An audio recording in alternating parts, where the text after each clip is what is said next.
Halo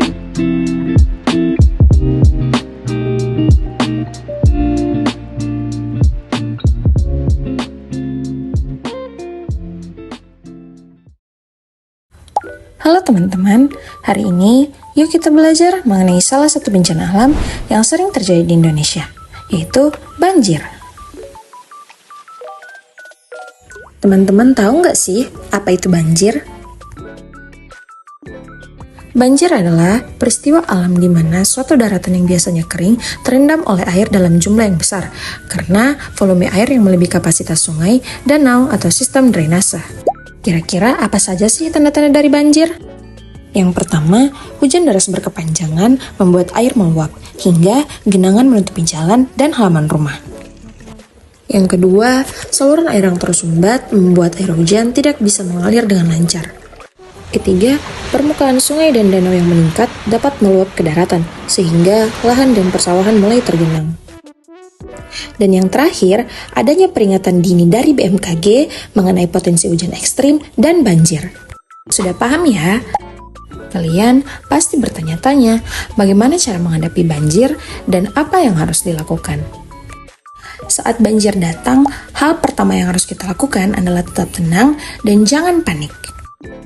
Selanjutnya, segera evakuasi diri dan keluarga ke tempat yang lebih tinggi dan aman. Bawa tas siaga darurat berisi dokumen penting, obat-obatan, makanan, air minum, senter, dan pakaian secukupnya. Jangan lupa untuk selalu ikuti arahan petugas atau aparat setempat ya. Selanjutnya, jangan lupa matikan listrik untuk mencegah terjadinya korsleting. Kita lanjut ya. Teman-teman harus menghindari arus air yang deras dan jangan memaksakan diri untuk menyeberangi banjir. Selanjutnya, jangan menyentuh kabel listrik atau benda logam yang terkena air. Dan yang terakhir, gunakan alat pelindung seperti pelampung bila diperlukan. Ternyata, banjir bukan hanya merusak rumah dan harta benda, tapi bisa menjadi ancaman bagi kesehatan kita loh. Kira-kira apa saja ya dampaknya? Yuk disimak. Air banjir yang kotor dapat menyebabkan penyakit pencernaan seperti diare, kolera, dan tifus. Selanjutnya adalah penyakit leptospirosis. Leptospirosis adalah penyakit menular yang disebabkan oleh bakteri Leptospira. Penularannya dari urin tikus ke manusia melalui kontak dengan air atau tanah yang telah terkontaminasi. Gejalanya dapat berupa flu disertai dengan demam hingga ke gejala yang lebih parah seperti kesulitan bernapas. Selain itu, kondisi lembab di pengungsian sering memicu infeksi saluran pernafasan serta berbagai penyakit kulit.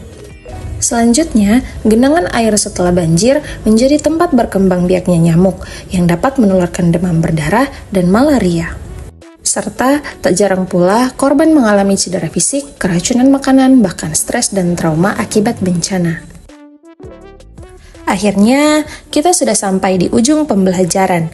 Teman-teman semua sudah tahu kan tentang apa itu banjir, tanda-tanda banjir, hal apa yang harus dilakukan ketika banjir, dan dampak banjir bagi kesehatan. Jangan lupa untuk selalu menjaga kebersihan dan kelestarian alam.